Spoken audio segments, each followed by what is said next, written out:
Hello everyone, and welcome back to Sleep Theories. I know many of you tune into these videos to relax and drift off to sleep.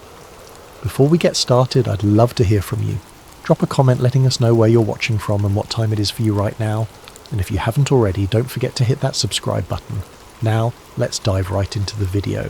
For thousands of years, people have whispered about a lost civilization, an ancient world that was rich, powerful, and far more advanced than anything humanity has ever known.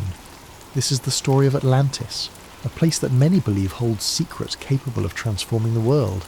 But Atlantis isn't just a legend. For some, it's a conspiracy, hidden away by powerful forces who want its secrets buried forever. For those who believe in the conspiracy, Atlantis represents more than just a lost city. It's a symbol of everything that has been suppressed throughout history. The idea that an ancient civilization could possess technology, wisdom, and knowledge far beyond our current understanding is both thrilling and terrifying. What if the Atlanteans had harnessed the power to manipulate energy, cure diseases, or even travel across the stars? What if they had discovered truths about the universe that we are only beginning to understand today? And yet, despite the tantalizing possibility, Atlantis remains elusive, its true nature hidden beneath the sands of time and the depths of the ocean. This, to the conspiracy theorists, is no accident. They argue that powerful elites, whether governments, shadow organisations or ancient secret societies, have worked to keep the truth about Atlantis buried, believing that such knowledge could destabilise the world's current power structures. Imagine the upheaval that would follow if such a discovery were to be made public. Industries built on oil and energy would collapse. Technologies we have only dreamed of could become reality, and the entire way we understand human history might be turned upside down. The very fact that Atlantis remains unfound only strengthens the belief that these powerful forces are actively suppressing the truth. The story of Atlantis, then, is not just a story of a lost civilization. It is a story of control, of how those who hold power might go to extreme lengths to prevent the masses from uncovering a truth that could change everything. The conspiracy doesn't just suggest that Atlantis was a real place. It proposes that what Atlantis represents is so dangerous, so revolutionary, that it must be kept hidden at all costs. The story of Atlantis begins with the ancient Greek philosopher Plato, who around 360 BC wrote about an extraordinary civilization that existed 9,000 years before his time. In his dialogues, Timaeus and Critias, Plato described Atlantis as a vast island empire beyond the Pillars of Hercules, the area we now know as the Strait of Gibraltar. Atlantis was a civilization with unmatched wealth and power, boasting vast resources, advanced architecture, and knowledge beyond the understanding of other cultures. The Atlanteans, however, grew arrogant and morally corrupt, challenging even the gods. As punishment, the gods supposedly sent a cataclysmic disaster that sank the entire island in a single day and night, taking the city and its secrets with it to the bottom of the ocean. For centuries, many believed Plato's story was merely a legend or an allegory. But over time, Atlantis transformed from a mythical place into a real mystery, captivating explorers, archaeologists, and conspiracy theorists alike. The story grew as new theories surfaced, each claiming Atlantis might not only have been real, but might also hold answers to some of humanity's deepest questions. As explorers searched for Atlantis, they proposed countless possible locations. Some pointed to Santorini, a Greek island that suffered a massive volcanic eruption that wiped out a flourishing civilization around 1600 BC. Others looked to the waters off the coast of Spain, believing underwater structures found there might be remnants of the lost city. There were even more far-flung theories that placed Atlantis in South America, under Antarctica's ice, or in the Sahara Desert, where a strange ring-like structure known as the Richat structure, nicknamed the Eye of the Sahara, resembles Plato's description of concentric rings in the city's design. Beyond the search for a physical location, the mythological aspects of Atlantis have fascinated scholars and storytellers for centuries. In Greek mythology, Atlantis represents more than just a city. It's a symbol of humanity's reach for greatness and the tragic downfall that often accompanies it. Plato's account of Atlantis wasn't just about an advanced civilization. It was a tale of ambition, power, and ultimately, divine retribution. In his dialogues, Plato presents Atlantis as a place blessed by the gods, particularly Poseidon, the god of the sea, According to legend, Poseidon created Atlantis by carving an island for his beloved mortal wife, Cleito. They had 5 sets of twin sons who became the kings of the island, dividing it into 10 distinct kingdoms. The Atlantean kings ruled over the people and were initially just, wise, and aligned with the virtues Poseidon embodied: balance, power, and respect for nature. However, over generations, the Atlanteans began to drift from these virtues, becoming increasingly greedy, corrupt, and hungry for domination.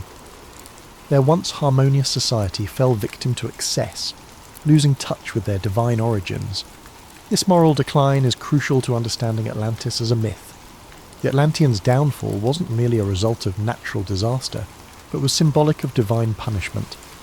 In the ancient world, myths often served as warnings, teaching that pride and moral corruption would invite the wrath of the gods. When the Atlanteans turned away from their principles, Zeus, the king of the gods, called a council to punish them for their hubris.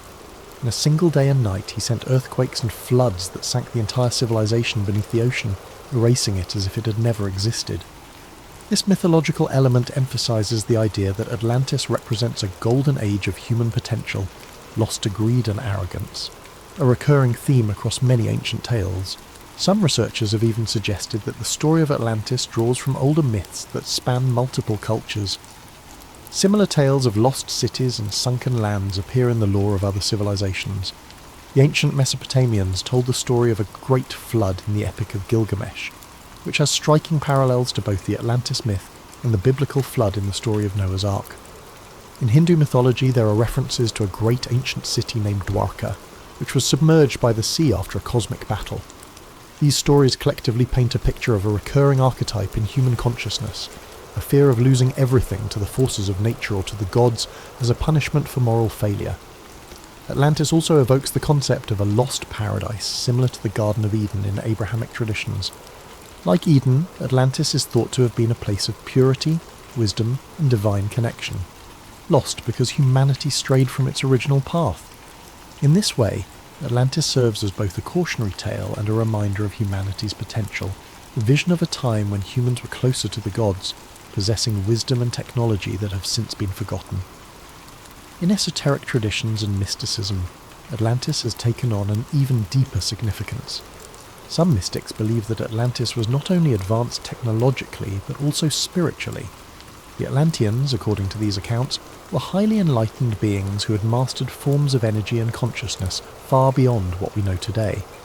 Some stories describe the Atlanteans as being able to communicate telepathically, access different planes of existence, or even achieve physical immortality. In these mystical views, the fall of Atlantis wasn't just a loss of a city, but the loss of a spiritual and intellectual height that humanity has not yet regained. For many in modern times, Atlantis has come to represent an idealized utopian society, a lost civilization that embodied humanity's greatest strengths and fell to its greatest weaknesses. It is both a paradise lost and a cautionary tale, warning of the dangers that come with power, arrogance, and the abandonment of moral principles. The story of Atlantis endures because it reflects timeless human themes, resonating across cultures and centuries, blending historical speculation with deep mythological roots. In the end, whether Atlantis was a real place or simply a product of myth, it serves as a powerful symbol in our collective imagination, a reminder of both the heights humanity can reach and the depths to which it can fall. But where Atlantis might lie buried is just one piece of the mystery. What really fuels the conspiracy are the claims of what might be hidden there. According to some theories, Atlantis was a civilization so advanced that it possessed technology far beyond anything we have today. Many believe the Atlanteans had discovered a limitless source of energy, supposedly harnessed through massive crystals that channeled energy across the city, powering everything from their transportation systems to their weaponry. Others speculate that the Atlanteans had mastered flight, agriculture, and medicine in ways we still don't fully understand. If true, such discoveries would be invaluable to the modern world, and perhaps that's exactly why some argue the powers that be don't want us to find it. This is where the conspiracy deepens. According to theorists, there are powerful groups, governments, corporations, even religious institutions that know the truth about Atlantis and have been actively working to keep it hidden. Why? Because if Atlantis' secrets were uncovered, they could threaten the global power structure as we know it. Imagine what would happen if an ancient sustainable energy source were discovered, one that could replace fossil fuels overnight. Entire industries would collapse, and the world's economic order would be thrown into chaos. Some say that big energy companies, particularly those in oil and gas, would do anything to keep such a technology from ever seeing the light of day. The conspiracy stretches beyond just governments and corporations. Some even believe that religious organisations, particularly the Vatican, might be involved. Throughout history, the Church has guarded countless ancient texts and artefacts, many of which remain locked away from the public. Conspiracy theorists argue that the Vatican might be hiding documents that contain details of Atlantis' history, or even instructions on how to harness its technology. If Atlantis existed and held advanced knowledge, it would call into question our current understanding of human history, evolution, and ancient civilizations. It might suggest that humanity's origins are far older and more complex than we think, perhaps even influenced by extraterrestrial beings. Yes, extraterrestrials. Another popular theory in the Atlantis conspiracy suggests that the Atlanteans were either in contact with aliens, or might even have been extraterrestrials themselves. Proponents of this idea point to ancient legends from around the world, which tell of gods descending from the sky, bringing advanced knowledge to early human civilizations. Some conspiracy theorists believe that these gods were actually aliens who shared their technology with the Atlanteans. This theory ties into the broader ancient astronaut hypothesis, which claims that extraterrestrials have influenced human development throughout history. If this theory holds any truth, then Atlantis wasn't just an advanced city, it was a bridge between humans and otherworldly beings. But every time researchers get close to finding concrete evidence, something strange seems to happen. Some claim that underwater expeditions have mysteriously lost funding, that valuable documents have disappeared, or that independent researchers have been silenced. There are rumours of researchers who came too close to finding Atlantis suddenly facing threats, lawsuits, or even accidents. To conspiracy theorists, these stories aren't coincidences. They're proof of a deliberate effort to bury the truth. And while no one has officially confirmed the existence of Atlantis, modern technology has fueled new searches. Satellite imagery, underwater drones, and ground-penetrating radar are revealing more about Earth's hidden landscapes than ever before. Some claim that ancient structures on the ocean floor could be remnants of Atlantis, though these findings remain unproven. Still, every new discovery seems to bring more questions than answers. So, was Atlantis a real place? An advanced civilization that perished overnight, taking secrets of unimaginable power to the ocean floor? Or is it simply a myth? A story crafted by Plato to warn of the dangers of pride and hubris? For those who believe in the conspiracy, Atlantis is more than a cautionary tale. It's a hidden chapter in human history, one that's been intentionally erased. And the fact that we haven't found it yet doesn't discourage them. It only deepens their conviction that powerful forces want to keep Atlantis' secrets buried forever. Whether Atlantis is waiting to be discovered under the waves or forever lost to history, its legend endures. And as long as there are those who believe in its secrets, the hunt for Atlantis and the conspiracy theories surrounding it will continue. But perhaps what keeps the legend of Atlantis alive isn't just the mystery of whether it existed, it's the tantalizing hope of what it represents. Atlantis stirs something deep in the human psyche, a fascination with lost knowledge, untapped potential, and the possibility of an ancient civilization whose achievements could still reshape our understanding of the world today. For believers, Atlantis is not just a piece of ancient history, but a blueprint for humanity's potential, a lost paradise that, if found, could open doors to discoveries beyond our wildest dreams. Some conspiracy theorists even suggest that Atlantis' secrets could include revolutionary technologies that we have yet to rediscover, like the ability to harness limitless energy, profound medical knowledge that could extend human life, and scientific principles that could explain phenomena still unexplored. These theories weave Atlantis into modern discussions of everything from quantum mechanics to alternative energy sources, implying that a trove of Atlantean wisdom might lie buried beneath the waves, capable of catapulting humanity into a new golden age. If only it could be unearthed. And yet, for as many who yearn to find Atlantis, there are those who believe that powerful entities have gone to great lengths to keep it hidden. They argue that governments, secret societies, and powerful corporations have suppressed evidence of Atlantis to maintain control. To these believers, It's no coincidence that promising discoveries vanish or that funding for Atlantis research is mysteriously pulled. They believe that a world order dependent on fossil fuels, financial hierarchies, and centralized power would have everything to lose if Atlantis, and the technologies it may have possessed, were ever uncovered. Even more mystically inclined theorists claim that Atlantis holds keys to spiritual truths and enlightenment, suggesting that the Atlanteans had access to higher levels of consciousness, or even contact with celestial beings. Some argue that Atlantis was a civilization that bridged humanity and the divine, with its knowledge guiding humans to higher planes of existence, until that knowledge was lost, either through human folly or deliberate erasure. For these believers, rediscovering Atlantis could mean reclaiming a path towards spiritual awakening, allowing humans to reconnect with an ancient divine understanding of the universe and our place within it. So as modern technology improves and underwater exploration pushes into new frontiers, the question remains, will we ever uncover the secrets of Atlantis? Is it possible that sonar scans or satellite imagery might someday reveal a submerged city, finally proving Atlantis was real? Or will it remain forever shrouded in mystery, protected by the ocean's depths and the weight of millennia? Perhaps it's this very elusiveness that keeps Atlantis alive in our imaginations. It's a riddle without an answer, a dream that remains tantalizingly out of reach. And as long as Atlantis remains unfound, its legend will continue to captivate, a story of both human aspiration and the dangers of ambition. So whether or not Atlantis truly lies beneath the waves, one thing is certain: as long as there are those who believe in its secrets, the hunt for Atlantis and the mysteries it promises will never end. Dr. Emily Carter stared out at the vast, unbroken horizon of the Nevada desert. The heat shimmered above the ground, a mirage of distortion that seemed to dance in the distance. She adjusted her sunglasses, her gaze falling on the lone stretch of road ahead, leading toward the infamous Area 51. Her car, a dusty, battered sedan, sputtered under the strain of the desert heat. The engine growled as if it too wanted to stop.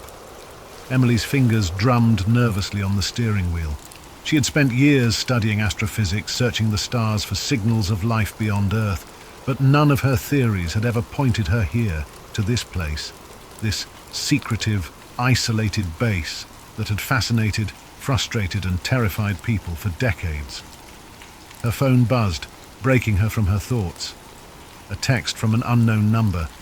"It's time. Meet at the usual spot." She took a deep breath, her heart racing. The message was from Marcus Donovan, an agent she had reluctantly agreed to work with after her involvement in a government investigation years ago. He had told her things she could barely grasp, but he had always been cryptic. And now, it seemed, he was asking her to take the final step into the unknown. The rumors about Area 51 ran wild. A secret military base, rumored to house extraterrestrial technology, the remains of alien beings, and research on things far beyond human comprehension. Emily had dismissed most of it as paranoid fiction. Yet here she was, on her way to the heart of the mystery. The car rolled to a halt in front of a weather-beaten wooden shack by the side of the road. There was no sign, no indication of what it was, only a lonely structure that seemed out of place. Emily parked and stepped out, squinting against the harsh sun. A shadow appeared in the doorway of the shack. Marcus Donovan. He was tall, with sharp features, and the kind of composed demeanor that made him seem like a man who knew how to control every situation. He wore a black suit, the collar of his white shirt slightly unbuttoned in the heat, his sleeves rolled up, but there was something in his eyes, something that betrayed the calm facade he wore. "Emily," he said, his voice low, "we need to move quickly. They're already watching." Emily's pulse quickened and her breath caught in her chest. Who's watching? Who are they? Marcus glanced around, as if ensuring they weren't being overheard, then nodded toward the distant hills. The ones who never stop. The ones who keep the truth hidden. Emily followed his gaze, her mind racing. For the first time in years, she felt the chill of fear creep up her spine. "What's really going on here, Marcus?" He turned and motioned for her to follow him into the shack. Inside it was dark and musty, with peeling walls and dusty furniture, but there was a faint hum of activity, a buzz that suggested something beyond the ordinary. "You're about to find out," Marcus said quietly. "It's all here, the answers you've been searching for, and the ones you might wish you hadn't found."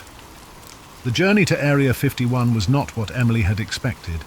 The sun began to set, casting an eerie glow over the barren landscape as they drove deeper into the desert. The roads grew narrower, the air thinner. Emily tried to shake the sense of foreboding that had settled in her stomach, but it lingered like a weight. As they approached the base, Marcus finally spoke again, his voice low but steady. "I'm not going to lie to you, Emily. What you're about to see will change everything you know about the world. It's not just about aliens. It's about something far more dangerous." Emily frowned. "What do you mean? You're talking like this is bigger than UFOs and government cover-ups." Marcus hesitated, glancing over at her. "It's bigger than anything you've ever imagined. I've seen it. I've been part of it. And now, you're going to be too." Suddenly, a sharp noise interrupted their conversation. A soft beep from the dashboard. Marcus's eyes widened. He quickly turned the steering wheel, pulling the car off the main road into the scrubby brush that surrounded them. Emily's heart pounded. "What's happening?" she asked, panic rising in her voice. "We've been spotted," Marcus replied, his voice cold, focused. "They're not going to let us in without a fight." The car screeched to a halt as several military vehicles appeared on the horizon, their headlights blinding in the darkening desert. Emily's hands clenched the edge of the seat, her body tense. "They won't shoot," Marcus said, his calmness unsettling. "They want us to think they will, but they won't." "How do you know that?" Emily asked, her voice shaking. "Because they want us to see the truth," Marcus replied, his eyes darkening. "And they know that the more we see, the harder it will be to forget." The military vehicles closed in, but as they reached a few hundred feet from the car, they stopped. The silence that followed was suffocating, as if the desert itself had drawn a deep breath. Then a man stepped out of the lead vehicle, a figure clad in black, his face obscured by the shadows of his hat. Marcus turned to Emily, his expression unreadable. "It's time." As they approached the entrance to Area 51, the massive steel gates loomed before them, heavy and impenetrable. Guards stood at attention, their eyes scanning the desert with an eerie precision. But Marcus walked up to the gate without hesitation, his hand raised, signaling for the guards to let them through. Emily hesitated, her mind swirling with disbelief. She had read all the reports, heard the wild stories, but none of it had prepared her for the feeling of stepping into this forbidden zone. "What are we going to see in there?" she whispered. Marcus didn't answer immediately. Instead, he looked at her with a knowing expression. "What you see and what you learn will be more than you can handle, but you have to choose, Emily. If you walk through that door, you can't unsee what's inside." The gate creaked as it slowly swung open, revealing the darkened expanse of Area 51 beyond. The base seemed to stretch out forever, an isolated world tucked away in the heart of the desert. Bright floodlights illuminated the towering structures in the distance, casting long, sharp shadows across the ground.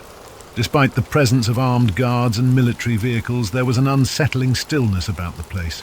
Marcus led Emily through the gate without a word, his expression unreadable. As they passed the first checkpoint, Emily's skin prickled. There was something unnervingly quiet about the base.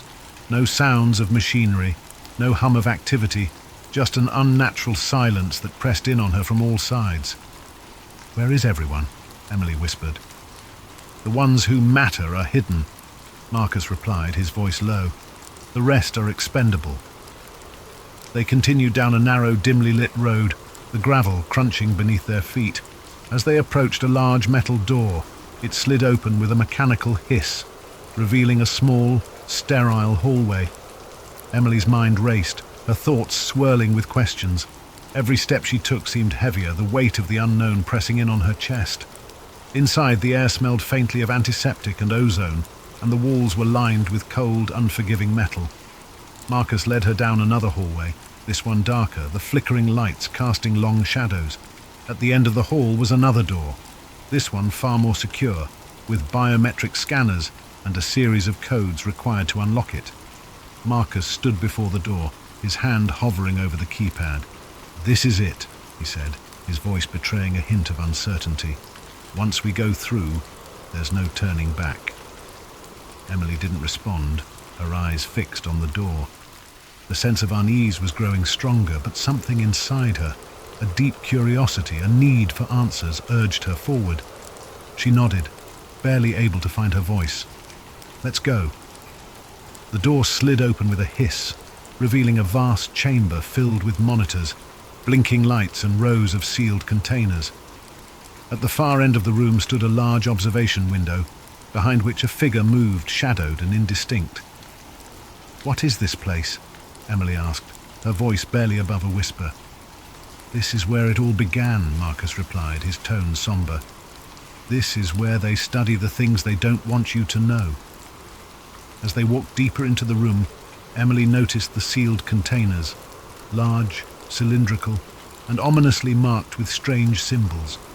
Some were cracked open, revealing objects that seemed out of place, pieces of metal, crystalline structures, and devices that defied explanation. She couldn't make sense of it all, her scientific mind struggling to comprehend what her eyes were seeing. "This is..." She swallowed hard. "This is impossible."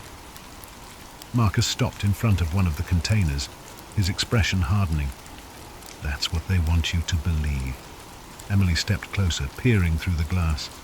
Inside was a fragment of what looked like a craft, something clearly not of earthly origin. It was smooth and metallic, with an intricate, almost organic design. Her heart raced as she took in the sight. "What is that? Is that an alien ship?" Marcus nodded. "It's one of the many things we've recovered over the years. We've learned a lot from it. Too much, in fact, but not everything." Emily's eyes darted from one container to the next, her breath quickening. There were dozens of them, each holding something different. A piece of a body, a fragment of a ship, strange artifacts she couldn't begin to understand. But the one thing that stood out above all the others was the object in the center of the room. It was a cube. The cube was encased in a transparent, airtight chamber, the surface of it glowing faintly with an otherworldly light.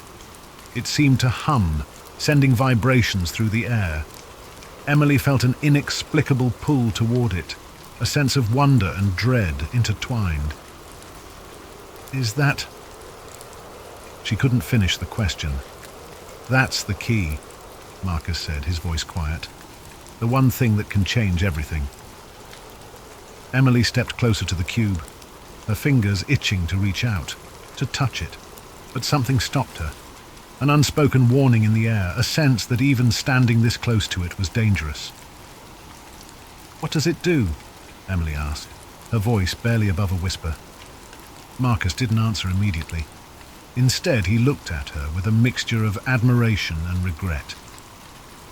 "It's not something you can just understand. It's not from our world. It doesn't obey our laws of physics or logic.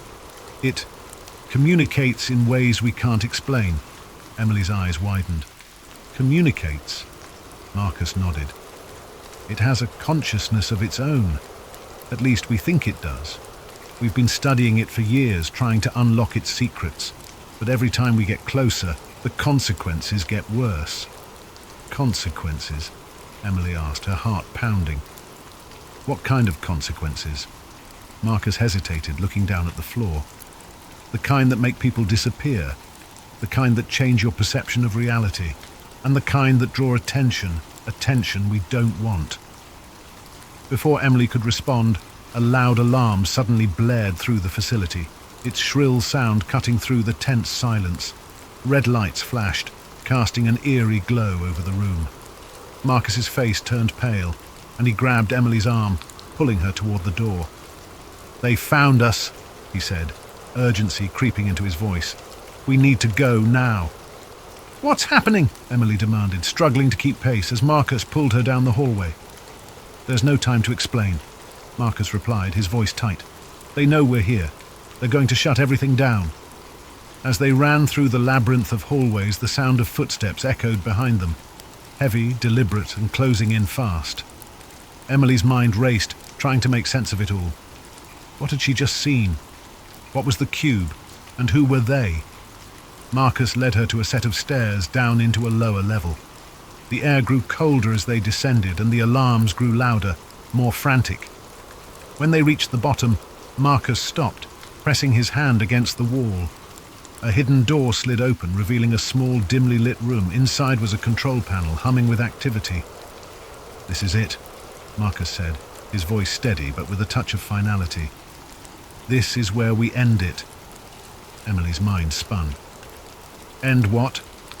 Marcus turned to her, his eyes grave. "The conspiracy, the cover-up, everything. You've seen the truth, Emily. But now you have to decide whether you want to expose it to the world or let it stay hidden forever." Emily stood frozen, the weight of the decision pressing down on her.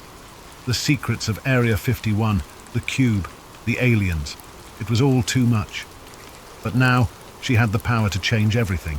The room was thick with tension. The hum of the control panel, a constant reminder of the gravity of the situation. Emily's heart raced as she looked at Marcus, who was now standing near the console, his fingers hovering above the keys. The weight of the decision pressing on her chest was almost suffocating. "Do you understand what this means, Emily?" Marcus asked quietly, not looking at her. "If you expose this, there's no going back. The world will never be the same." Emily took a step forward, her mind whirling. The images from the observation room, alien bodies, strange artifacts, and the glowing cube were burned into her memory. It was all real. This wasn't some wild conspiracy or government cover-up. This was something much bigger. And now she had the chance to change everything. But could she really do it? "What happens if we just leave?" Emily asked, her voice hoarse. "If we walk away, let it all stay buried?" Marcus didn't answer right away. His face was unreadable as he studied the control panel. The alarms were still blaring, growing louder by the second. It was clear that the security systems were in full lockdown mode. "They'll come for us," Marcus said, his voice dark. "But if we leave, we're just another pair of bodies they'll bury to protect their secret. And nothing will change. The world will go on, blind to what's really out there." Emily's breath caught in her throat. She knew he was right. Every conspiracy she had studied, every whisper of government cover-ups, every wild claim about extraterrestrial life, it all pointed to this moment.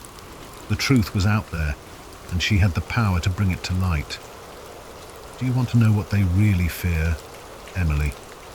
Marcus continued, his tone grim. "It's not just the public finding out about the aliens. It's what happens when the world finally knows. People won't just accept it. They'll demand answers, and those answers will shatter everything.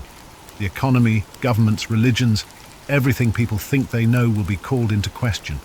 That's why they've kept it hidden for so long." Emily took a deep breath.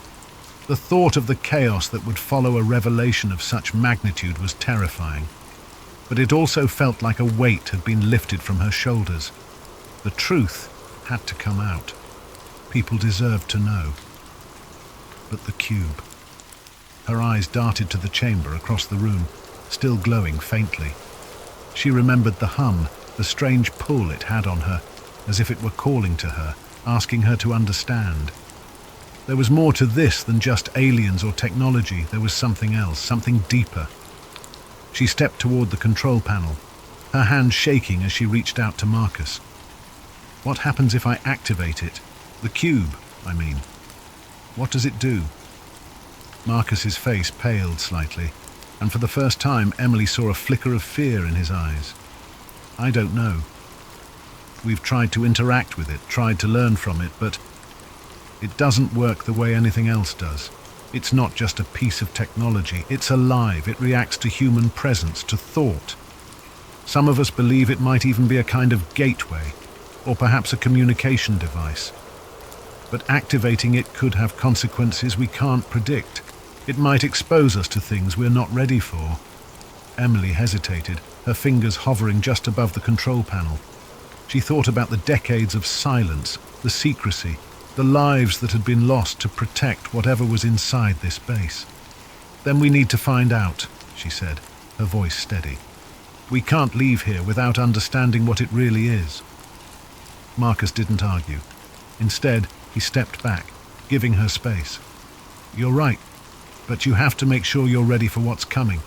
Whatever happens, you can't undo it." Emily nodded, steeling herself for what was ahead. She took a deep breath and pressed the button. The room shook.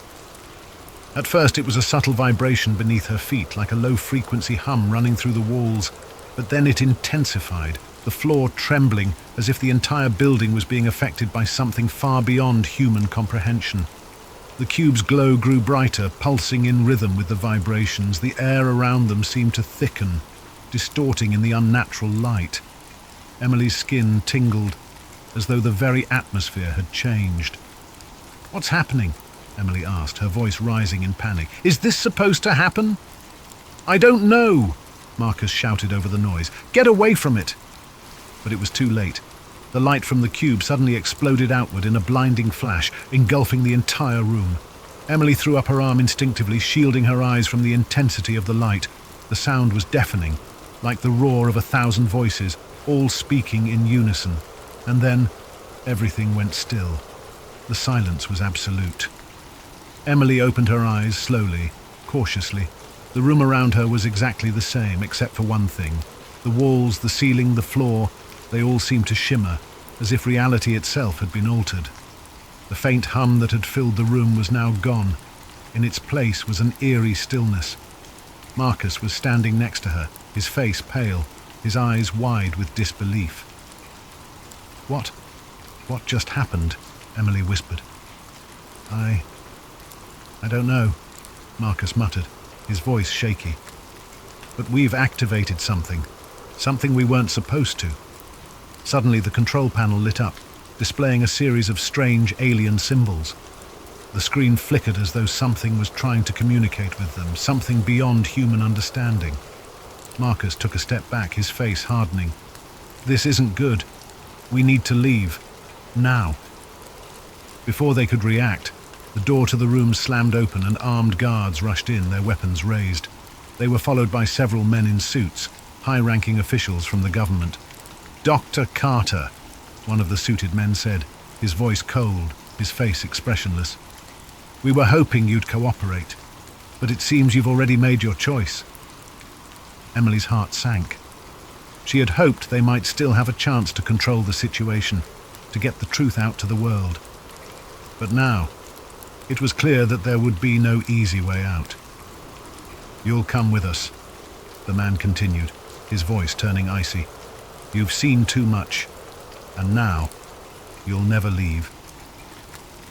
Marcus took a step forward, his hand subtly resting on the weapon at his side. But before he could say anything, Emily spoke, her voice firm. "Number, I'm not going anywhere." The officials exchanged glances. There was a shift in the air, a palpable tension that hung over the room. Emily didn't know what they would do next, but she knew one thing. She wasn't going to let them erase everything she had just uncovered. The truth was out there, and no matter the cost, she would make sure the world knew it. The air in the room was thick with tension, a quiet, simmering threat hanging over every word. Emily's mind raced, her thoughts darting from one possibility to the next. The glowing cube hummed softly, as though it was still alive, still reaching for something, or someone. Her heart pounded in her chest, the weight of her choices sinking in. The government was here, and they weren't going to let her go easily. The suited man who had spoken before stepped forward, his cold eyes locking onto hers. He was tall, with dark, slicked-back hair and a face that betrayed no emotion. Behind him, the guards held their weapons at the ready, their fingers twitching toward the triggers. "I don't know what you're dealing with, Dr. Carter," the man said, his voice smooth yet filled with an unspoken threat. "You've activated something you cannot control, something that was never meant to be touched by human hands." Emily stood her ground, her mind spinning, but her resolve hardening with every passing second. "What is it? What is the cube? What does it do?" The man's lips curled into a thin, humorless smile. "You wouldn't understand. No one could. But that doesn't matter anymore. The damage is done. Now we have to clean up your mess."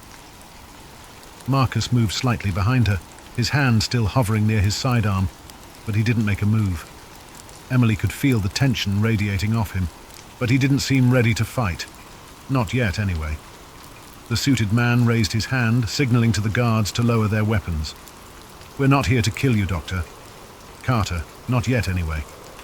We're here to take you to a more secure location."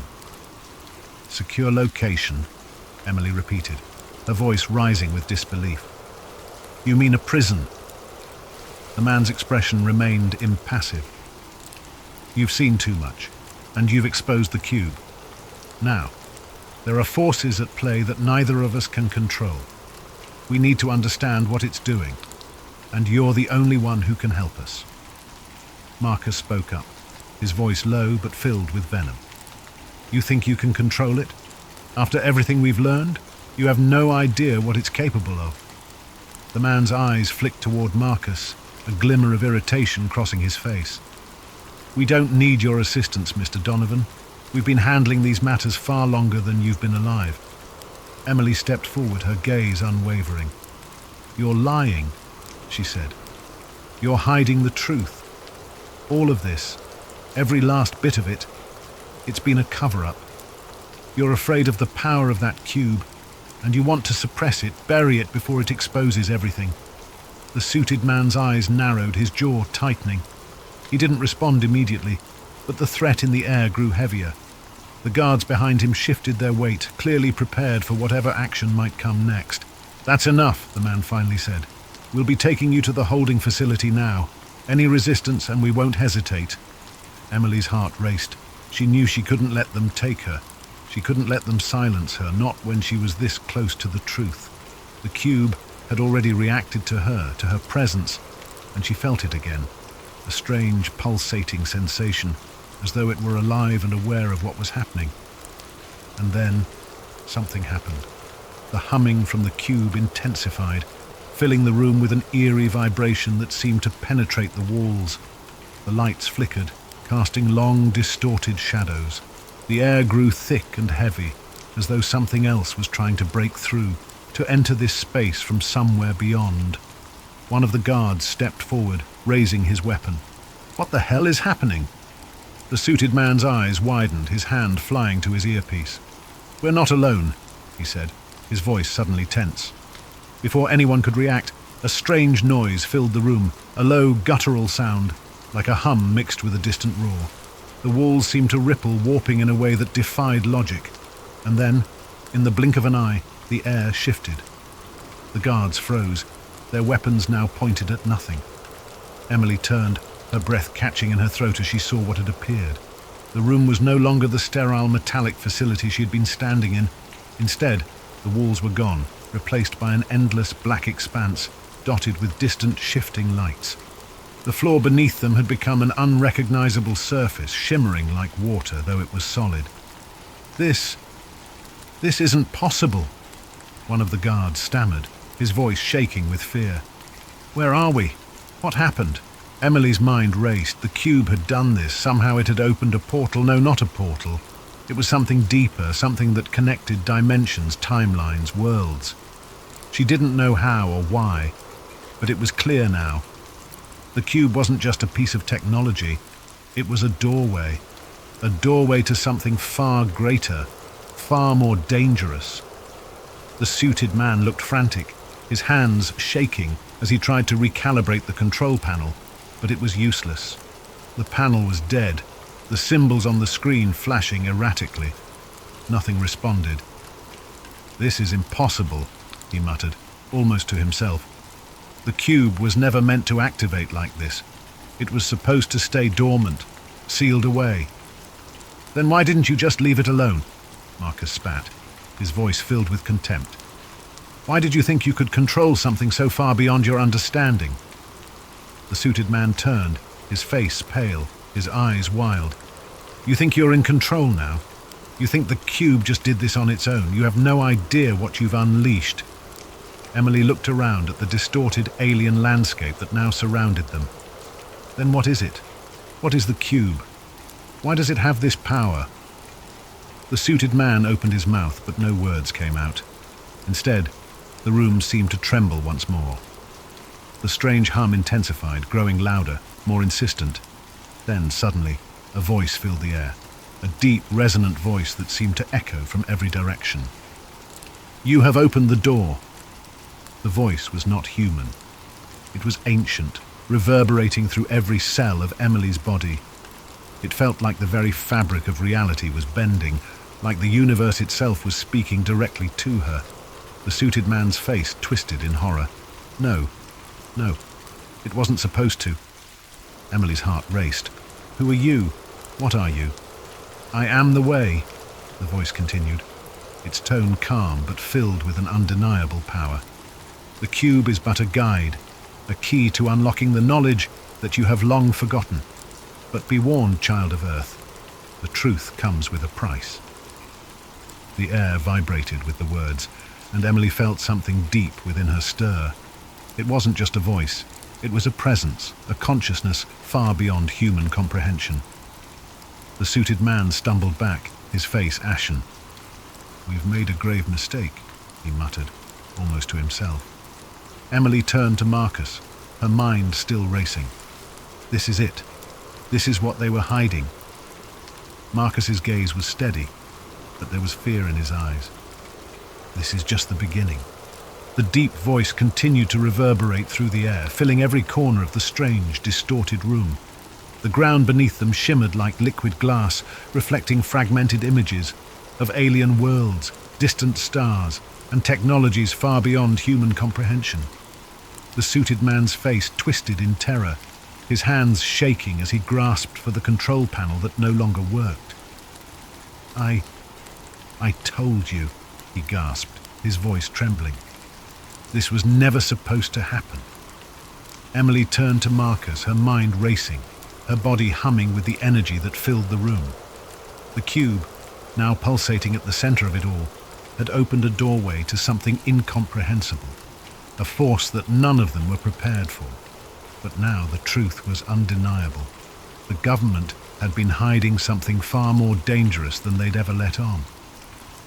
We have to stop it, Emily said, her voice low, steady. Whatever it is, it can't be allowed to go further. Marcus looked at her, his expression serious. Stopping it won't be easy. The cube didn't just open a door. It's connected us to something much older than this planet. We've awakened something, and it doesn't want to go back to sleep. Before Emily could respond, the voice spoke again, louder, more commanding. The time of secrets has ended. The gate is open, and the old ones shall return. The air seemed to crackle with energy, and a deep, unsettling hum vibrated through the room as the ground beneath them began to tremble. The once solid walls now seemed to ripple, as though reality itself was beginning to fold in on itself. Emily felt a pull, something powerful, something ancient. She could sense it in the very air she breathed. The cube had unlocked something far greater than just knowledge. It had called forth an ancient force, a cosmic intelligence that had watched over the universe for millennia. What are the old ones? Emily whispered, her voice thick with awe and fear. The voice answered, but this time it seemed to come from within her own mind. The old ones are the guardians of the universal truth. We watched as your species took its first steps into the stars, and now we return to guide you. The choice is yours, to join us in the rebirth of a new era, or to perish in the echoes of your own ignorance. The ground continued to shake, and Emily could feel the weight of the decision pressing on her. The truth was there, waiting to be revealed, a truth that could change everything about how humanity viewed its place in the universe. The power of the cube, The presence of the old ones, it was all connected, but at what cost? The suited man, now visibly broken, collapsed to his knees. "No, we didn't understand," he sobbed. "We never knew what it would truly mean. We thought we could control it." The cube's light grew even brighter, and Emily knew time was running out. She turned to Marcus, who had remained eerily calm despite the chaos. "Marcus, we have to make a decision. Right now," she said, her voice steady despite the fear gnawing at her. "The truth is here, but do we expose it? Do we let the world know what's really out there?" Marcus stared at the cube, his face shadowed with the weight of the moment. "We can't unsee it," he said softly. "The truth is already out there, Emily. But whether the world is ready for it, that's another question." The ground trembled again, and the voice spoke once more urgent this time. "The gateway is closing. The choice must be made now." Emily took a deep breath, her hands shaking. She knew what had to be done. The world couldn't stay in the dark forever. Humanity needed to understand its place in the grand scheme of things, even if it meant the collapse of everything they knew. She stepped forward closer to the cube, feeling its energy surge through her. "We have to reveal it," she said firmly. "We can't let them hide it anymore. The world deserves to know the truth. The old ones, they're offering something beyond our understanding. But they're also giving us the choice to change, to evolve." She turned toward the suited man, who was still kneeling on the ground, his face filled with desperation. "You have to help us," she said. "The world is about to change, and you can't stop it. All you can do now is help us share it." The man looked up, his face filled with a mixture of fear, regret, and awe. He knew the truth now, and there was no turning back. But as Emily moved to activate the final sequence, the cube pulsed once more, its energy crackling violently. She hesitated, sensing something was wrong. A loud, screeching noise filled the room, followed by a flash of light that blinded them all. When the light finally faded, everything was still. The room was back to its original state. Its walls, floors, and lights were all exactly as they had been when they first entered. But something had changed. The energy in the air felt different, heavier, charged with a sense of finality. Marcus stepped forward, glancing around. What just happened? Where did it go? Emily felt a cold shiver run down her spine. The cube was gone, and in its place there was a single, simple message on the control panel. "The truth has been set in motion. There is no going back." The voice of the old ones had fallen silent, but its presence still lingered in the air, as though they were watching, waiting. Emily knew that whatever happened next, the world would never be the same. The truth about the cube, about the forces beyond their comprehension, had been set in motion. Humanity was on the cusp of something far greater than they could have ever imagined, but the price had already been paid, and now the future would unfold, whether they were ready for it or not. Ethan didn't remember a time in his life when he didn't feel out of place. Growing up, he was the quiet kid, the one who sat in the corner of the classroom with his nose buried in a book or staring out the window, wondering if there was something more beyond the confines of the world he knew. While his friends grew excited about parties, clubs, and futures mapped out in clean, predictable lines, Ethan felt only a creeping dread, an unshakable feeling that something was missing. He'd often felt like he was standing at the edge of something vast, a place beyond his understanding, and he'd wondered if he might accidentally stumble into it one day. His life had been ordinary, perhaps too ordinary, and sometimes he thought that was the scariest thing of all. He spent most of his free time chasing stories and curiosities, unexplained mysteries, urban legends, and tales of things that couldn't be. The Backrooms was one of his favourites. He first read about it on a forum late one night, an innocuous post titled, "If you're not careful, you might slip between the cracks in the water into the back rooms." The premise was simple, terrifying. The back rooms were a hidden dimension, an endless maze of empty, yellowed rooms, a place you could fall into if you weren't careful, disappearing from the world as you knew it. The idea left him with a chill that lingered long after he'd closed his laptop. To some part of Ethan, the back rooms didn't just sound like a horror story. They sounded like something real, a hidden layer of reality lurking just beneath the surface, waiting for the right or wrong person to find it. He even dreamed about it sometimes. His curiosity deepened into a quiet obsession, and he'd spend hours researching theories, reading accounts from people who claimed to have seen glimpses of it or felt its strange pull in the periphery of their lives. This fascination made him feel alive, but it also made him reckless. He began to wonder what it would feel like to slip between the cracks himself, to see if a place like the back rooms could really exist. He'd explore abandoned buildings on weekends, walk the quiet, empty halls of his university late at night, always searching for something just out of reach. It became his ritual, a strange comfort that filled the gap he couldn't explain, that constant need to find something beyond the mundane.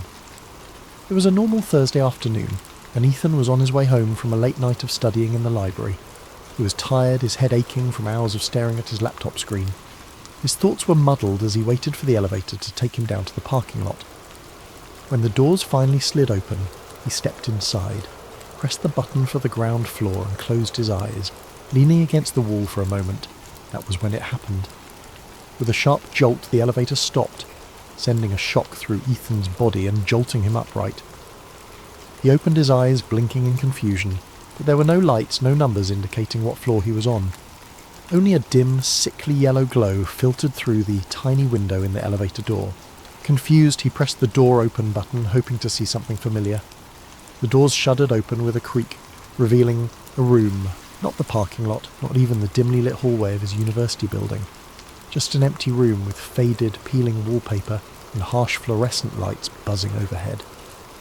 Ethan hesitated, peering out into the strange expanse. The wallpaper was an ugly, sickly yellow, dotted with tiny, unrecognisable stains, and the floor was covered in cheap industrial-grade carpet that looked damp in places. The hum of the lights seemed louder out here, a grating drone that wormed its way into his skull. He felt his stomach churn, a deep primal unease settling over him. Taking a deep breath, he stepped out of the elevator. The doors closed behind him with a loud clang, but when he turned around, the elevator was gone. Nothing but an empty wall stood where it had been. Panic started to creep in as he took a step back, then another. This can't be real, he whispered to himself. His voice sounded strange, swallowed by the space around him. He turned, looking around, but all he could see was a vast stretch of identical yellow-tinted rooms. There was no end in sight, only more walls, more corners leading into more of the same. He tried calling out, his voice echoing faintly, swallowed by the relentless hum of the lights. "Hello? Is anyone here?" Silence answered him, thick and oppressive. With no other option, he started to walk, hoping that if he went far enough he'd find an exit, or at least someone who could explain this bizarre place. His footsteps were muffled by the carpet, and the further he walked, the more the rooms seemed to blend together. Every corner, every turn looked exactly the same, an endless maze of empty, deserted spaces. After what felt like hours of wandering, Ethan's initial fear dulled into a kind of numb desperation. He began to feel disoriented, the sameness of the place eating away at his sense of time and direction. His throat felt dry, and he realised he hadn't seen any signs of water, food, or even another living soul. Just endless rooms and the nauseating stench of stale air. Then he saw it. A shadow, flickering just beyond the edge of his vision, barely noticeable against the yellow walls. He froze, his heart pounding. The shadow was moving. "Hello," he called out again, his voice cracking. "Is someone there?" The shadow darted out of view, slipping around a corner before he could get a good look at it. His instinct was to run, to get as far away from that shadow as possible, but something compelled him forward. A morbid curiosity mingled with the faint hope of finding another human being in this nightmare. He crept forward, rounding the corner, but the shadow was gone. He continued down the hallway, the humming lights above creating a strange hypnotic rhythm that made his thoughts feel hazy and slow. Just as he was about to turn back, he heard a sound. It was faint, almost like a soft shuffling, as if something was dragging across the carpet. He held his breath, his heart hammering as he strained to hear. The sound grew louder, closer, until he could make out a strange, uneven rhythm, as though whatever was moving didn't have the same number of limbs as he did. He turned to face the direction of the noise, his eyes wide with terror. Emerging from around a corner was a figure, tall and impossibly thin, with limbs that seemed too long, too stretched, as though they'd been pulled like taffy. Its skin was pale, almost translucent, and its eyes were wide and empty, two hollow sockets that seemed to drink in the dim light around them. Its mouth stretched into a grotesque, gaping grin, filled with rows of needle-like teeth. Ethan stumbled back, his hand flying to his mouth to stifle a scream. The creature tilted its head, studying him with an unnervingly calm curiosity, as if it were examining a particularly interesting bug. Then, slowly, it began to move forward, each step deliberate and unnatural, its joints bending at impossible angles. Paralysed by fear, Ethan's mind screamed at him to run, but his legs felt like lead. The creature was only a few feet away now, its twisted form looming over him, filling the space with an overwhelming sense of dread. Finally, his survival instincts kicked in, and he spun on his heel, sprinting back the way he'd come. He could hear it behind him, that terrible shuffling sound as it followed, closing in with an eerie persistence. His breath came in ragged gasps, his heart pounding so loudly it nearly drowned out the hum of the lights. He took random turns, ducking through rooms and around corners, hoping to throw it off his trail, but no matter how far he ran, he could still feel its presence lurking just out of sight. As he rounded another corner, he stumbled into a different room. This one was larger than the others, with a ceiling that seemed to stretch up impossibly high, vanishing into darkness. In the centre of the room was a single decrepit armchair, facing away from him. He was too tired to question it, his legs shaking as he collapsed against the wall, breathing heavily. For a moment he allowed himself to hope that he had finally lost the creature. But then a voice, a low, raspy whisper, filled the room, coming from somewhere near the armchair. "Why, did you come here?" Ethan's heart skipped a beat. The voice was quiet, almost gentle, but there was something sinister lurking beneath it, a malevolent edge that made his skin crawl. I don't know how I got here," he managed to stammer, his voice barely a whisper. The armchair creaked, as if someone was shifting in it, though he still couldn't see who or what was sitting there. "No one comes here by accident," the voice replied, a hint of amusement in its tone. "You wanted to be here. You're one of us now." Ethan shook his head, panic rising in his throat. "I don't belong here. I didn't mean to come here." The chair creaked again, and Ethan could feel the thing in it watching him, though he couldn't see its face. The oppressive silence seemed to press in on him, as if the walls themselves were leaning closer, eager to hear what he had to say. "You belong here now," the voice continued, a strange warmth in its tone, like a parent soothing the frightened child. "The back rooms have chosen you. There's no way out." As the words sank in, Ethan felt a cold, hollow emptiness fill his chest. He wanted to scream, to run, but he was too exhausted, too drained by the endless maze of rooms and the oppressive hum of the lights. He sank to his knees, his mind racing, searching for some semblance of hope, some way to escape this nightmare. But deep down, he knew the truth. There was no way out. The back rooms were endless, a labyrinth of yellow walls and flickering lights, stretching on forever, trapping him in their suffocating embrace. The thing in the armchair chuckled softly, a sound that echoed off the walls, filling the room with a dark, mocking joy. "Welcome home, Ethan," it whispered. And as the lights flickered above him, casting long shadows that seemed to close in from every corner, Ethan felt himself slipping away, the last fragments of his sanity dissolving into the hum of the fluorescent lights. He was home. After his harrowing escape from the back rooms, Ethan struggled to return to his normal life. He tried to convince himself that it had been a nightmare, the result of exhaustion and a wandering mind. But deep down, he knew the truth. He'd been there, in that endless maze of yellow rooms, the echoing hum of fluorescent lights buzzing in his ears, the creature with the impossibly long limbs hunting him through every corner and corridor. He'd only narrowly escaped, stumbling back through an elevator that had seemed to appear out of nowhere and waking up in the real world as though nothing had happened. Weeks passed, but the back rooms haunted him. He saw glimpses of it in reflections, in dark corners, even in the university hallways that had once seemed so ordinary. He developed a hyper-awareness. a dread that every corner he turned would lead him back into that yellow, buzzing nightmare. His friends noticed his anxiety, his sleeplessness, but he couldn't bring himself to tell anyone. How could he explain something so surreal, something he could hardly believe himself? He was sure it would get better with time, but his dreams betrayed him. Almost every night he would return to the back rooms in his sleep. He would wander through its endless corridors, its stale, musty air thickening with every breath. No matter how he tried to direct his dream, no matter how aware he became, he was always drawn deeper into the maze. And in every dream the creature was there, lurking in the shadows, watching him with those empty eyes, that horrible grin. One night Ethan jolted awake, sweat pouring down his face, the hum of the fluorescent lights still ringing in his ears. His pulse pounded as he sat in the darkness of his room, clutching his bedsheets. It was a nightmare, just a nightmare, he told himself over and over. But the line between waking and sleeping was blurring, and he began to feel as though the back rooms were calling to him, beckoning him back. Despite his growing fear, something within him stirred, a curiosity, or perhaps a sick obsession. The fear of returning to the back rooms was tempered by an undeniable pull, a whisper that told him he hadn't yet seen everything there. He was certain it would swallow him whole if he went back, but some part of him felt he had to know the truth of what lay beyond those endless yellow rooms. The uncertainty gnawed at him, tugging at the back of his mind until he could think of little else. One Friday night, after another sleepless week, he gave in.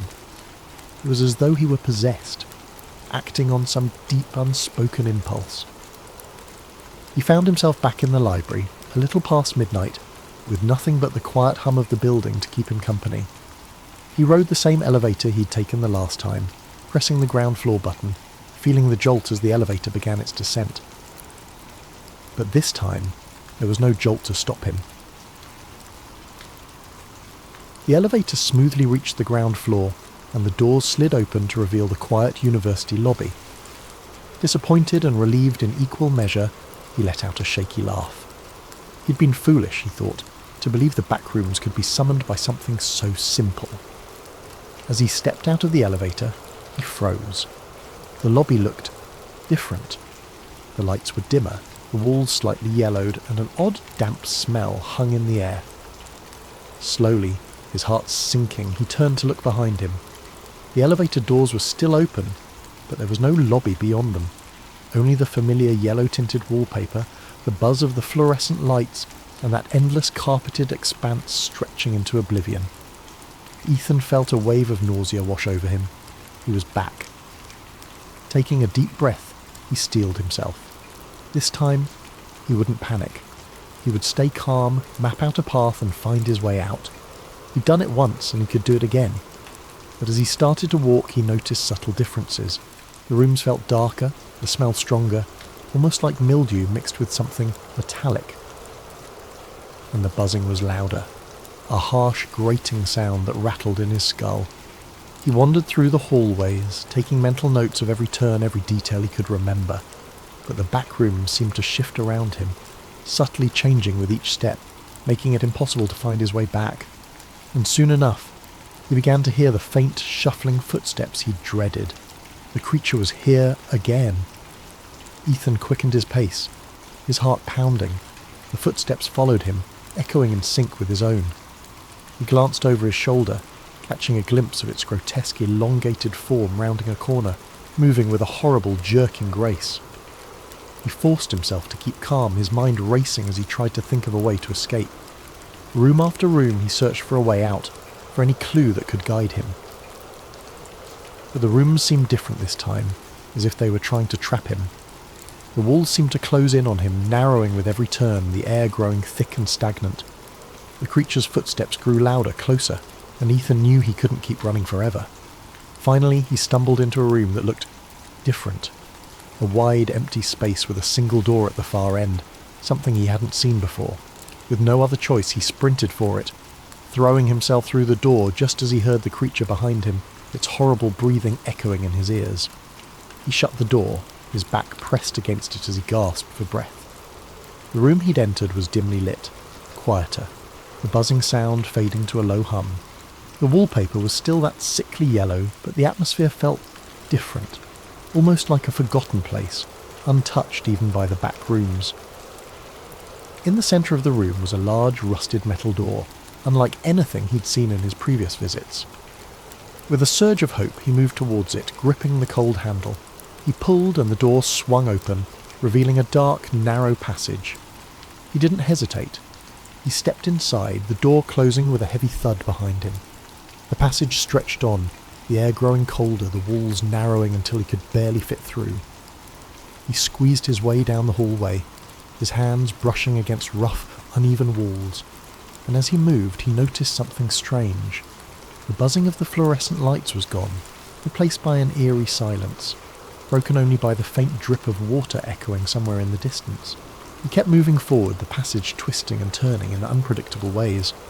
The deeper he went, the darker it became, until he was stumbling blindly, feeling his way along the walls. His sense of direction was gone. He was deep within the back rooms, deeper than he'd ever been before, in a place that felt hidden, even from the horrors he'd already encountered. Finally, he saw a faint glimmer of light ahead. Desperate, he hurried toward it, his heart racing with hope. As he reached the end of the passage, he found himself standing before another door, this one old and weathered, with strange symbols etched into the wood. With trembling hands he opened it, stepping through into his room, his own bedroom, dimly lit by the first light of dawn. Ethan stared in disbelief, feeling the familiar softness of his carpet beneath his feet, the quiet hum of the city outside his window. He was home, truly home. He took a deep breath, his heart finally beginning to slow. For a long moment, he simply stood there, letting the reality of his escape wash over him. The back rooms had let him go. Somehow, he'd finally escaped. But as he sank onto his bed, exhausted, he couldn't shake the feeling that the back rooms were still with him, lurking in the shadows of his mind. The buzzing of the fluorescent lights, the stale smell, the creature's hollow eyes, all of it haunted him, a presence he could feel even in the safety of his room. And then he realised with a shiver that the room felt colder than usual. A subtle, creeping chill filled the air, seeping through the walls, brushing against his skin like fingers trailing ice.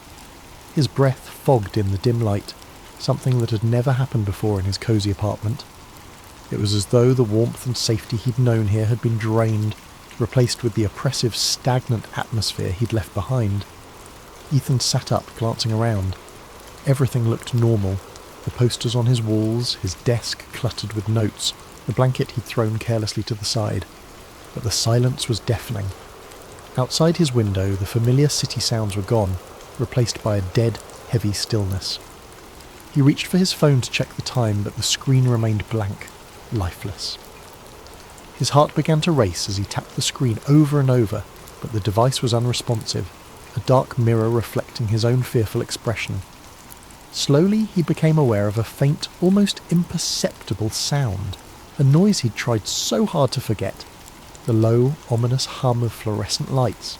It was faint at first, a murmur on the edge of his hearing, but as he listened it grew louder, filling the room with that same mind-numbing buzz. Ethan stood up, gripping his bedpost for support as he scanned his surroundings. The walls of his room seemed to shift subtly, the wallpaper taking on a yellow tint, faded and stained, as if something had leached the colour out of it.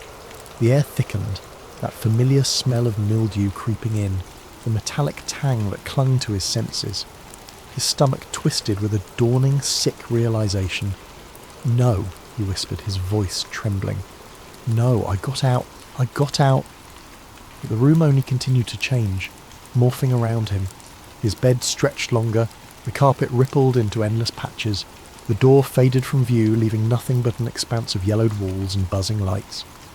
The familiar furnishings of his room vanished entirely, swallowed by the sickly expanse. As he backed up, his foot collided with something soft yet solid, a familiar thick patch of carpet. His heart dropped, and he turned, dread curling in his stomach. The backrooms had found him again, and this time, he feared, it would never let him go. Ellis James had been fascinated with birds for as long as he could remember. As a child, he'd spend hours perched on the windowsill of his family's modest suburban home, watching sparrows flit between the branches of the maple tree in their front yard. While other kids played video games or rode bikes, Ellis would lose himself in the delicate motions of wings and beaks, the way the tiny creatures seemed to exist in a world just slightly out of reach. His father, a quiet man with a love of nature, had been the one to introduce Ellis to birdwatching. Every Sunday morning the two would wake up before dawn and drive out to the nearby wetlands, binoculars in hand. Ellis could still remember the way the early light shimmered on the water, the air filled with the sharp calls of herons and the soft chirps of wrens. His father would point out each species, describing their habits and migrations with the kind of reverence most people reserved for gods. "Birds are freedom," his father once said. "They don't belong to anyone, they just are." When Ellis was 11, his father passed away suddenly, a heart attack stealing him away in the middle of the night. For weeks afterward, Ellis found himself retreating to their favourite birding spots, clutching his father's old field guide and straining to hear his voice in the rustling leaves. The birds became his solace, their songs filling the silence his father had left behind. As Ellis grew older, his passion for birds only deepened. He joined local bird-watching groups, attended conservation lectures, and devoured every book on ornithology he could find. He even toyed with the idea of becoming a wildlife biologist, though life had a way of steering him elsewhere. Instead, he ended up in a corporate job that paid the bills but left him yearning for the wild. Birdwatching remained his sanctuary. On weekends, he'd escape to parks and reserves, binoculars around his neck and notebook in his pocket. He found joy in the little things, the flash of red on a cardinal's wing, the looping call of a wood thrush. But in recent years, something had started to feel off. The birds seemed fewer, their songs quieter. Some of his favourite species hadn't shown up in the usual places, and he'd begun to notice strange patterns in their behaviour. He dismissed it at first, blaming climate change or urban expansion. Then came the conspiracy theory. At first, Ellis laughed it off like everyone else. Birds aren't real? Absurd. But the more he heard about it, the more it gnawed at him. The internet was flooded with memes and evidence. Everything from grainy videos of pigeons moving robotically to supposed whistleblowers claiming to have worked on secret avian surveillance projects. Ellis didn't want to believe it. Birds had been his constant, his connection to his father and to a world beyond human constraints. The idea that they could be something artificial, something controlled, was unthinkable. But all that changed the day he found the pigeon. But lately there was a shadow over his passion. The internet had exploded with a bizarre conspiracy theory. Birds aren't real. According to its adherents, the creatures he loved so much were government surveillance drones in disguise. It started as a joke, but over time more people seemed to believe it, or at least play along. Ellis hated it. He hated how people mocked his beloved pastime, how his social media feeds were flooded with memes of pigeons charging on power lines and seagulls with Wi-Fi signals. "You're chasing robots," his co-workers teased. He ignored them, as always, until the day he found the pigeon. It was a crisp autumn morning, and Ellis had set out early to his favourite park. The air was cool, and the trees were ablaze with reds and yellows. He was watching a flock of starlings dart across the sky, and something on the ground caught his eye. A bird, twitching unnaturally. Ellis crouched beside it. The pigeon's left wing was bent at an odd angle, and its head lolled slightly to the side. He reached out, murmuring softly, "Easy, little one. Let me help." But as his fingers brushed its feathers, something strange happened. The feathers felt wrong, too smooth, too uniform. And when he pressed slightly, a panel on the pigeon's chest popped open, revealing a mess of tiny wires and blinking lights.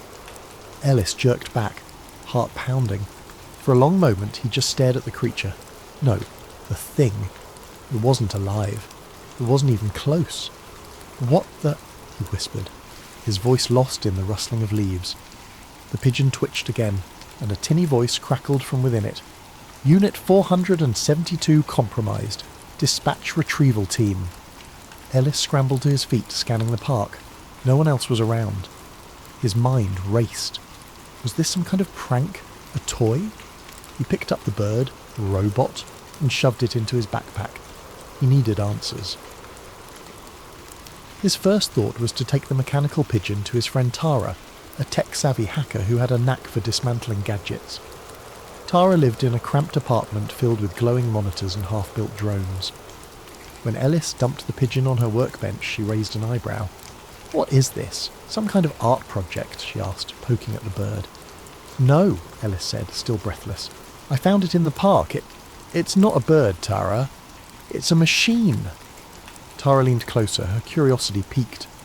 "Well, let's find out what it does." She pried the pigeon open further, exposing its internal components. Tiny cameras, a GPS module, and what looked like a transmitter. "Holy crap," Tara muttered. "This thing is loaded. It's like a miniature spy drone." Ellis's stomach churned. "You're telling me those conspiracy nuts were right? Birds really aren't real?" Tara shrugged. "Not all birds, obviously, but this is something else. I've never seen tech like this before." As Tara examined the pigeon, she uncovered a small logo etched onto one of the circuits, a stylized feather with the letters FT. "Feather Tech," she said aloud. "Ever heard of it?" Ellis shook his head. "Well, we're about to," Tara said, booting up her computer. After hours of digging, Tara uncovered a series of classified documents linked to Feather Tech. According to the files, the company had been contracted by the government decades ago to develop avian surveillance units to monitor urban areas discreetly. The program had started with pigeons and sparrows, expanding to other species over time. Ellis felt sick. How could this be real? How could no one have noticed? "People don't question what they don't want to see," Tara said, as if reading his thoughts. "It's perfect camouflage. Who looks twice at a pigeon?" But the files hinted at something even darker. FeatherTech wasn't just spying on people, it was collecting behavioural data, tracking movements, and even manipulating ecosystems by controlling the robotic birds. "They've replaced entire populations," Tara said. "I mean, there are still real birds out there, but not as many as you think. And the ones that are left, they're being pushed out by these machines." Ellis's hands curled into fists. "We have to stop this. People need to know the truth." Before they could act, a black van pulled up outside Tara's apartment. Men in suits poured out and a voice boomed through a loudspeaker. "Ellis, James and Tara Nguyen surrender the device immediately." Tara cursed. They must have tracked the pigeon's signal. The two of them grabbed the robotic bird and fled through the back alley. The chase was relentless, with drones buzzing overhead and agents cutting off every escape route. In a desperate move, Ellis and Tara ducked into the city's abandoned subway tunnels. There, in the dim light, they devised a plan. Expose FeatherTech by hacking into its central server and releasing the documents online. Breaking into the facility was no easy feat. Tara hacked security systems while Ellis navigated through halls filled with cages of robotic birds awaiting deployment. As alarms blared, they managed to upload the files to a public server, but not without a price. Tara was captured, her last words to Ellis ringing in his ears as the agents closed in. "Go! Finish it!" she had shouted, a defiant grin on her face even as they dragged her away. Ellis had barely escaped with the pigeon in hand, stumbling through the maze of FeatherTech's facility before slipping into the dark streets. He didn't stop running until he reached the safety of the city's outskirts, the weight of Tara's sacrifice pressing heavily on his chest. In the days that followed, the files they had uploaded spread like wildfire across the internet. The documents were damning, proof of decades of surveillance, manipulation and ecological interference. The public was outraged.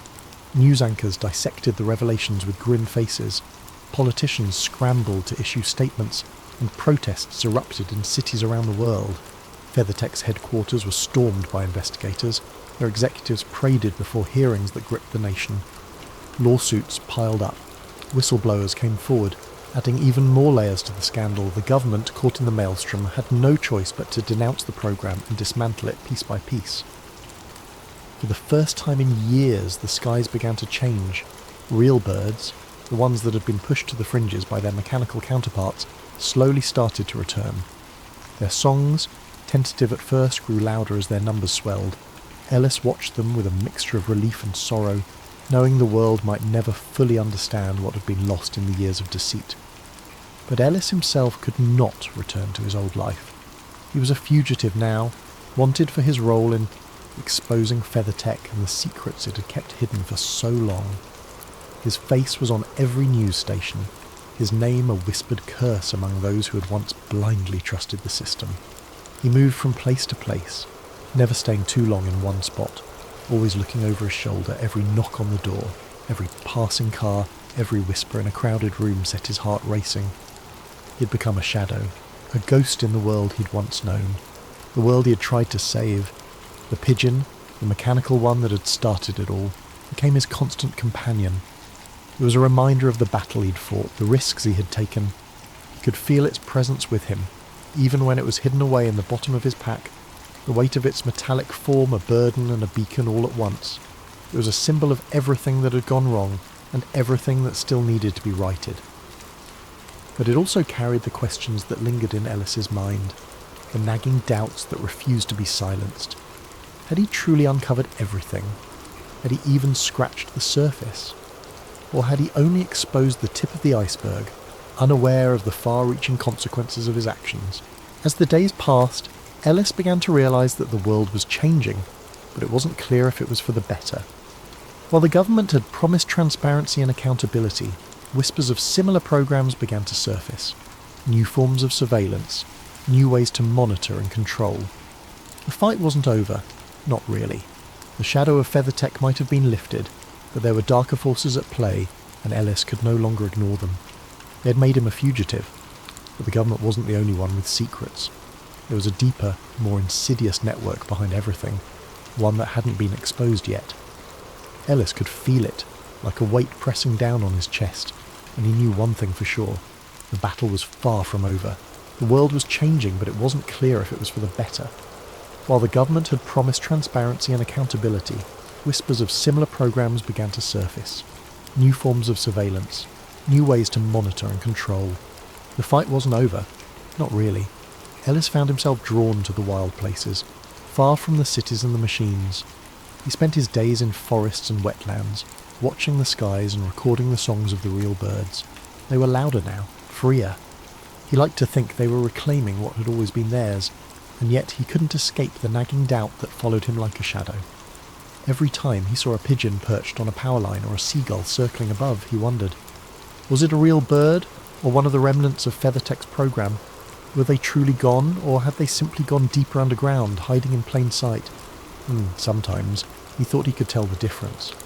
The real ones moved with a kind of grace, a spontaneity that the machines could never quite replicate. But other times, he wasn't so sure. A crow might tilt its head just a little too precisely, or a sparrow might follow him for miles, its eyes unblinking. One evening, as he sat by a quiet lake, he noticed a lone pigeon land on the grass nearby.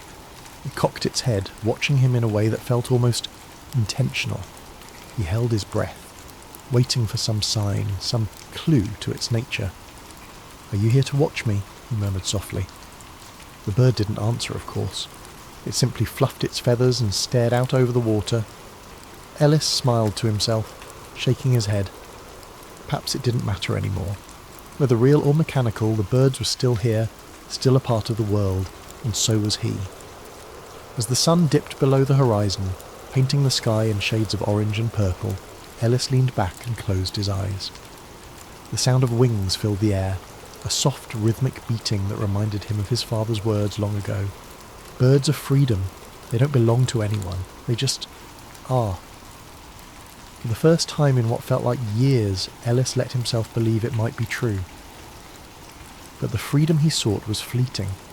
Just as the last light of the sun dipped below the horizon, Ellis felt the familiar sense of unease creep back into his bones. It was a feeling he'd come to know all too well since his role in exposing FeatherTech. The government hadn't just let go of its control. The disappearance of the program had been a smokescreen, a way to divert public outrage while they secretly recalibrated. Ellis had uncovered the conspiracy, but in doing so, he had also made himself the target. And now they were hunting him, more determined than ever. The first sign came just days after that quiet night by the lake. Ellis had decided to stay in a small cabin in the mountains, isolated from the world. He had hoped the distance would offer some protection, a brief respite from the ever-growing paranoia. But the world wasn't so easy to escape anymore. One evening he heard a distant hum, barely audible at first, as if the air itself was vibrating. He stepped outside, squinting into the evening twilight. The trees were still, the forest eerily quiet. But there it was, a small drone no larger than a sparrow, hovering just above the tree line. It didn't seem to notice him at first, but once it did, it darted off into the distance. Ellis's heart pounded. They were here. They knew where he was, and they weren't going to stop. He spent the next few days moving from one remote location to another, always looking over his shoulder. At times he thought he could hear the mechanical hum of a drone, so faint it might have been his imagination, but deep down he knew they were watching him. The more he moved, the more it became clear. The government hadn't just abandoned their bird surveillance program, they'd refined it. What had once been a fleet of robotic pigeons meant to infiltrate the skies had now evolved into a far more insidious network. The birds weren't just spying on citizens anymore, they were hunting him. The more he moved, the more it became clear. The government hadn't just abandoned their bird surveillance program, they'd refined it. What had once been a fleet of robotic pigeons meant to infiltrate the skies had now evolved into a far more insidious network. The birds weren't just spying on citizens anymore, they were hunting him. It wasn't just a matter of tracking movements or recording conversations. They had become tools of oppression, roaming through the air like silent predators, their cameras and sensors constantly scanning the streets below. And they were getting smarter. Ellis felt the weight of their presence, a constant shadow that lurked just beyond his line of sight. Everywhere he went, he saw them, perched on street lamps soaring overhead, or flitting through the trees in the park. Every rustle of wings seemed like an accusation, every chirp a warning. The birds had learned to mimic their natural counterparts perfectly, blending into the environment in ways that made them nearly impossible to distinguish from the real thing. But there was no mistaking the cold precision in their movements. They weren't just birds anymore. They were eyes, hundreds of eyes, watching, calculating, waiting for the perfect moment to strike. Ellis couldn't shake the feeling that he was being followed, tracked with a chilling accuracy that made the air itself feel oppressive. And the more he thought about it, the more he realised it wasn't just about surveillance anymore. The network was evolving, adapting, and the birds themselves were becoming the enforcers of a new, unseen order. They were everywhere, all-seeing and all-knowing, a living net that encircled the world. It was only a matter of time before they found him. He couldn't afford to stay in one place for long. Each time he thought he'd outsmarted them, they found him again. A flash of a camera lens from behind the trees, an unmarked van parked near a gas station. It was as though the walls of the world were closing in, as if no matter how far he ran, they would always know where he was. It didn't take long for Ellis to realise that these mechanical birds weren't just spies. They were tools, trained to follow, to listen, and to report back. The very creatures he'd once revered, that had led him to the truth, were now the instruments of his undoing. He had exposed the lie, and now they were determined to silence him, to erase the knowledge he had spread to the public. One night, while camping in a remote valley, Ellis heard the unmistakable sound of rustling in the trees. He froze, his breath catching in his throat. The forest was unnervingly still, too still. Then he saw it, the silhouette of a bird almost too perfectly outlined in the moonlight, hovering just above the tree line. He knew instantly that it wasn't a real bird, it was one of them. Without hesitation, Ellis grabbed his gear and ran into the trees, the hum of the drone behind him growing louder with every step. He darted between the trees, desperately trying to evade the mechanical pursuit. The pursuit wasn't just relentless, it was precise. Every move he made, the birds seemed to anticipate, always a step ahead. In his frantic escape, Ellis realised the horrifying truth. There was no longer any escape. The government wasn't just trying to catch him. They were using the very creatures he had once fought for to track him down. The birds, once symbols of freedom, had become his jailers. What had started as an insidious surveillance program had now morphed into a living, breathing trap. They were everywhere. The chirp of a sparrow, the flap of a raven's wings. It was all part of the net closing in around him. No matter where he ran, the mechanical birds were always a few steps behind, always watching, always listening. His every move was known before he made it. It didn't matter how deep into the wilderness he ventured, how many back roads he took, or how far he tried to hide. They were part of the landscape now, part of the world he had once cherished. The birds, once free, had been turned into hunters, and he was their prey. The forest no longer felt like a refuge. It felt like a cage with no doors. Ellis's breath came in shallow gasps as he pushed his body harder, moving through the trees like a shadow. There was no shadow that could escape the eyes above him. There was no place that could offer him true anonymity. As he sprinted through the underbrush, he could feel the eyes of the world on him, the watchful gaze of those feathered jailers who had no compassion, no empathy, no sense of right or wrong. They simply followed orders, and those orders were to find him, no matter the cost. As he ran through the forest, he caught a glimpse of another bird in the sky, its sleek mechanical body glinting under the moonlight. This time, he didn't stop to wonder if it was real or not. It didn't matter. The fight for freedom had taken on a new form, and Ellis was no longer the one watching from the sidelines. He was the one being watched. Ellis had always believed that birds were free, that they belonged to no one, that they simply were. But now, as the night closed in around him, he understood that the birds were only free until someone decided to take that freedom away. And as he raced through the forest, evading the ever-watchful eyes of his mechanical pursuers, Ellis realised that the battle wasn't just for the skies, it was for his life. And the cost of that freedom would be higher than he could have ever imagined.